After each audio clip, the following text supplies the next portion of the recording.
Bonjour. Dans le terme d'erreur, justement, j'ai été confrontée à quelque chose cette semaine qui vous concerne, Aurélien.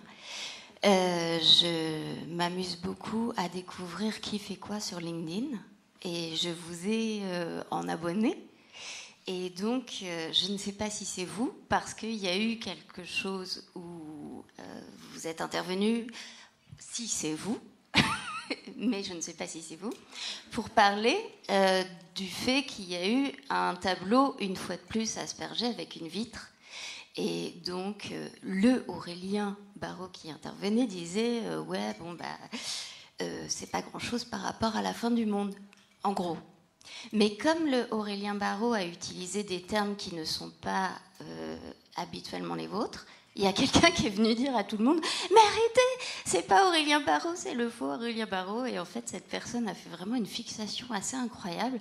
Donc moi, je lui ai dit « Écoutez, moi, je sais pas si c'est Aurélien Barraud, mais je serais très contente qu'il interagisse comme ça et de le rencontrer. Donc je ne sais pas si c'est vous qui êtes sur LinkedIn, mais je voulais vous dire qu'il y a une usurpation d'identité et il y a quelqu'un qui est sur le coup grave. » Non, mais ça, c'est quand même vachement important. Non, mais c'est vrai.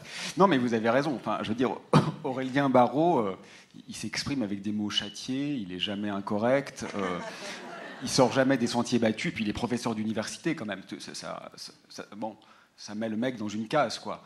Non, vous avez raison. Et puis c'est vrai que c'est quand même assez grave ce qui s'est passé.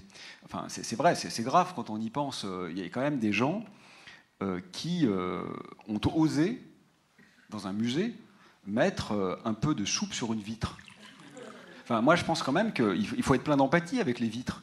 C'est quand même embêtant. Enfin, vous imaginez, il y a des gens qui ont déposé du jus de tomate sur une glace.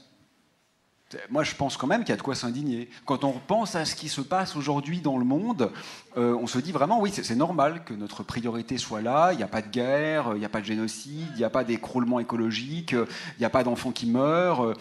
Non. Enfin, vraiment, une vitre a été salie. Je pense qu'effectivement, professeur d'université, il doit s'en indigner, parce que moi, j'aime beaucoup les vitres. Donc, bon, déjà, j'ai eu du mal à supporter ça, et donc, en effet, je condamne vraiment avec la plus grande fermeté les gens qui osent mettre un peu de liquide sur des vitres. C'est horrible. En fait, j'ai un peu la voix qui tremble, là, parce que je suis ému. C'est au-delà de mon seuil de tolérance, en fait.